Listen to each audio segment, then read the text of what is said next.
Okay, by the end of this lesson, we're going to be able to answer questions like that appearing here on the board. So pause the video, have a think about it. If you have completed chapter 8 of Pure already, which is about the binomial expansion, it would save you an awful lot of time. It would be a lot more practical if you use some ideas from that.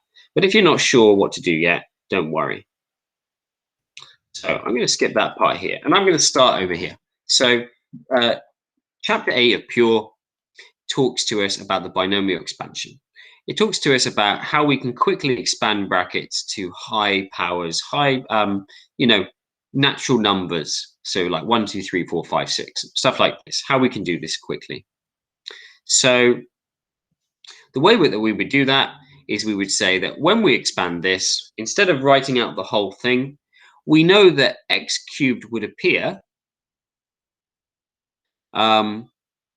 when the power of the other thing, so if this is x cubed, the power of the other thing must be 2, because the powers must add up together to give you n. And n here equals 5. So they must add up together. Okay? What else can we do? Well, we can think about the number in the binomial expansion as well. So this should actually be, I'm trying to think, would it make a difference? 5, 4. No, it won't make a difference, but I would think of it as 5C3. So remember the NCR button on your calculator. The NCR button shows you the number of possibilities, the number of ways of arranging x cubed and y squared. And the quick way to find it out is to pick here your power, which is 5, okay? And r, for r, you can also just copy the power on the thing that you're interested in. The thing you're interested in here is 3. So you could do 5C3, type that into your calculator. So 5, C is if you press shift and the division sign, and then 3, and it's 10. So there are 10 ways of arranging x cubed and y squared. The bracket's really, really important, you might remember. I'm just simplifying it now. There are 10 ways of arranging them. So what's this got to do with probability? Well, it's got everything to do with probability. Because if we talk about like 2 people playing a game and somebody winning 3 out of 5 times, it means there are 10 ways we can arrange that. So this has got everything to do with that. So let me give you the situation now. Let's go back. So if Gary is playing a chess game against Nigel, so he has a 2/3 chance of winning. All right, that's a probability, isn't it? So the probability of a win here is 2/3. This is going to be sort of like our x, the thing that we're looking at. Okay. If they play 5 games, that means n equals 5. What is the probability of Gary winning exactly 3? Well, that's kind of where the r is going to come from. Okay. So if we wanted to think of this, if we didn't know the binomial expansion, we could write out all of the possibilities. You'll notice all of these things here, they feature G 3 times. That's representing Gary winning 3 times and Nigel winning 2 times. But of course, there's many, many, many, many ways that you could write this. So how could we quickly do that? That's our NCR, okay? That's our NCR, tells us how to do that. So if we did 5C3, this equals 10. So you could have got 10 much more easily than doing all of this here, because it tells you all of the ways that you can arrange, that you can order the 3 wins out of the 5 wins. The probability that he wins 3 times is what? Well, this is like successive events. So it's like he wins, and he wins, and he wins. What's the probability of him losing? Well, if winning is 2/3, losing must be 1/3. And I think we're going to have the animation say the same thing here. So a more concise way of writing this then would be, how many times do we have his probability of winning? Well, we have it 3 times. How many games are left over? Well, there's 2 games left over, which must be about losing if we want to see him win only 3 times. The number at the front is the number of ways that we can arrange the 3 wins out of the 5. So in general, what we are seeing here is we're seeing sort of our NCR, for x to r, like the thing that we were interested in. And this probability, well, if we call this x, this would sort of be like, well, let's call it p, shall we, for probability? Let's call it p to the r. If you don't win, you must lose. So that must be 1 minus. And the powers have to add to n. So don't worry if you're not fully comfortable with this yet, but we're starting to match this to the binomial expansion. Because the binomial expansion, we had these NCR numbers at the start. We had something about the first part to a power, and then we had the other part. And the powers, we made sure that the powers added together to give r. And if you add those together, added together to give n. And if you add them together, it will give you n. So let's just go through a bit more carefully. So we talked about the algebra case here. So what's the connection then? Well, the connection between these two things, this is what they look like.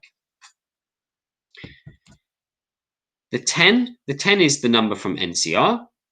X here we were using as the probability of winning 3 times. Y was not winning 2 times. So the questions were the same. And there you go. This here says the general way of writing the probability in this model. This model here is called the binomial model. Why is it called the binomial distribution model? Well, the binomial distribution model, which is shown by B, capital B meaning binomial, for a given value n and a given probability. We have a binomial expansion if there are a fixed number of trials. So the thing doesn't go on forever and ever. We have 5 games, for example, okay, a limited number of games. There must be 2 outcomes and only 2 outcomes. That's why we have the prefix by, don't we? There are 2 things that can happen. So this model is about like win and lose, left and right, okay? Pass and not pass, something like that. We can't deal with 3 options or 4 options. This is just about 2 options. There is a fixed probability of success. So if this is fixed, we are saying that then this is going to be, this is not going to change. So P is the same, it stays the same throughout. The trials are independent of each other. So in other words, it's quite closely related, you could argue, with this point here. You know, the first time you flip the coin doesn't affect the probability of the outcomes when you flip the coin the second time, for example. That's what we're saying here. Okay, so if you have this situation, this is how we write it. We say the outcome, a particular outcome to experiment, is distributed. This tilde here means distributed binomially for this number of fixed trials and this fixed probability. Okay, and we see this one here. So we're going to use this one. We're going to put this into practice now. It looks very, very, very similar to the binomial expansion from Pure, and it is kind of in the formula booklet, but I wouldn't rely on that at all. Okay, so there we go. I mean, they're just talking about the same thing again. So, which of these is not true if we're using the binomial model? There are 2 possible outcomes. Well, that's true. Win or lose, heads or tails. The sample chosen is a random sample. Let's come back to that because that probably isn't jumping out straight away. Both outcomes have fixed probabilities. Well, we just saw that, didn't we? P and Q adds up to 1. So there's only 2 things that can happen. We can be pretty confident in that one there. The probabilities are dependent on the outcomes of the previous trial. Well, this one here is definitely going to be the false one, isn't it? Because we said that they have to be independent. The random sample here, I suppose this is sort of making a link to the idea that probabilities need to be fixed and constant and independent of each other. Okay, whereas D is going against that. A company claims that a quarter of bolts are faulty. To test this claim, they take a random sample of 50 bolts, so n is 50. Give 2 reasons why a binomial model might be suitable. So here's a company, they want to check if something that they make is faulty, and they're going to send 50 of these things off. Pause, have a think. Why might the binomial model be quite suitable for this? Okay, so the first thing is there's the idea, well, there's faulty and not faulty. So there's two possibilities. That suits the binomial expansion nicely. We also have a fixed number of trials, n equals 50. So those would be the two answers that I would probably go for. Two outcomes and a fixed number of trials. There's also a constant probability and independent events as well that you could have said. So for the following ones, state which one, so it sounds like just one of them, can be modeled by a binomial distribution. So remember, two things happening, fixed probabilities, independent. These are the kind of things that we're looking at. Dice are thrown repeatedly until a 3 is seen. A bag has 12 blue marbles and 6 red marbles. We select them without replacing them. A pair of dice are thrown 14 times. The average score of the sum of the numbers showing, or the number of boys in a family of 6 children. So kind of wordy and a bit sort of complex, perhaps some of those situations. So what would we be thinking about? Well, which one here has two possibilities? Is independent? Well, independent without replacement, that one's gone straight away. Whoops. So it has two possibilities. It's independent. The probability is fixed. A dice is thrown repeatedly until a 3 is seen. Until a 3 is seen. So this is like one of these tree diagrams where we stop, don't we, early on one, but we keep going on another one. A pair of dice are thrown 14 times. The average score, well, that average score, this is not really lending itself to two different outcomes, is it? The number of boys. X is the number of boys in a family of 6 children. Well, I'm leaning towards this one here.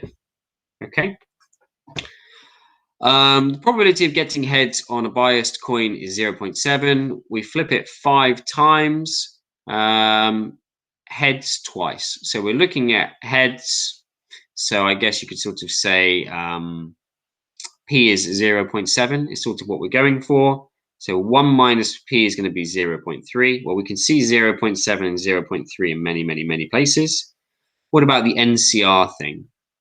Well, the R here, how many times do we want to see the thing happen? We want R to be equal to 2. So we want to see things like 0.7 squared. We want to see 0.3 so that they add up to 5 cubed. NCR.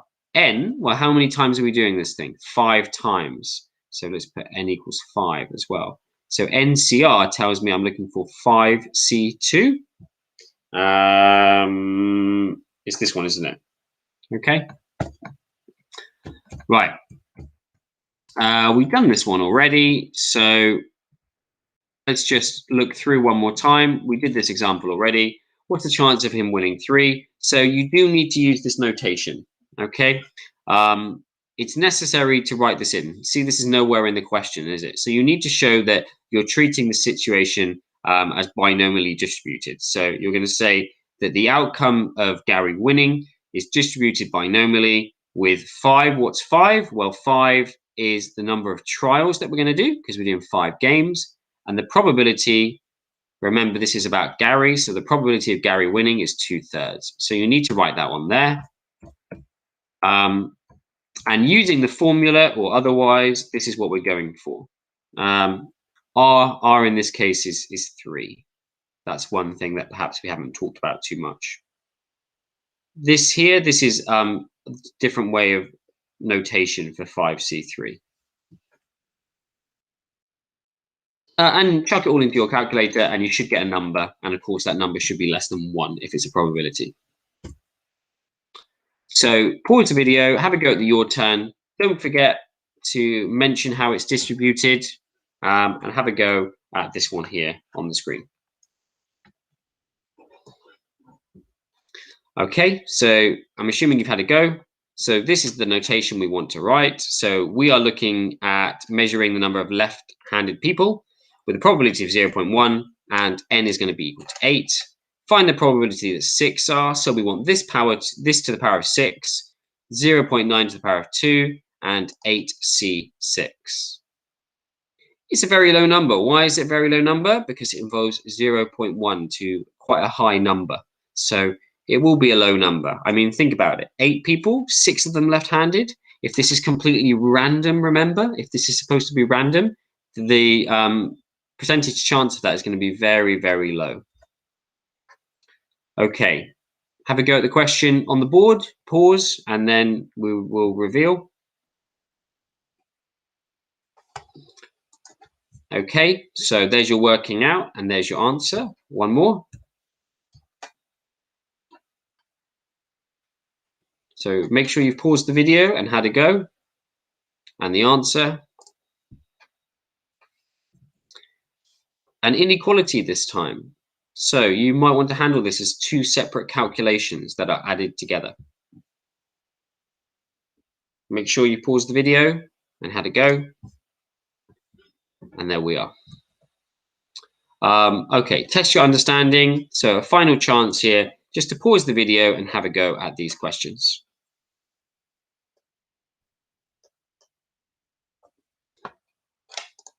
Okay, as before for the 2 parts, perhaps not too surprisingly, here you only need 5 and 6 because n was 6. There is no 7 or 8.